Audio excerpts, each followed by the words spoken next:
बगैर शोर किए बाहर चले जाएं।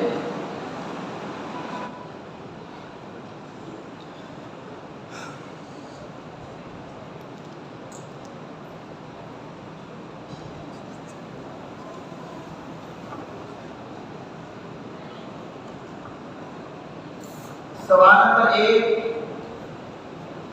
लाए शफी जिन्स का इसम मरफू होता है या मंसूब?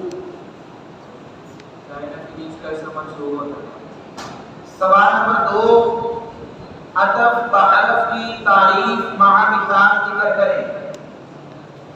वो तामीर है कि उसके मतलूब के दरमियान रुपया में से कोई हरफ आ जाए, ये सब ये वो तामीर और उसकी है कि उसके मतलूब के दरमियान रुपया में से कोई हरफ आ जाए, जैसे या हामिद वाली। सवाल नंबर 3, मफूल मुतलक की तारीफ महा मिसाल बयान करें।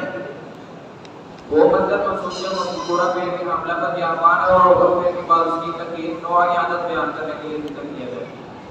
जज़ाकुमुल्लाह खैरा।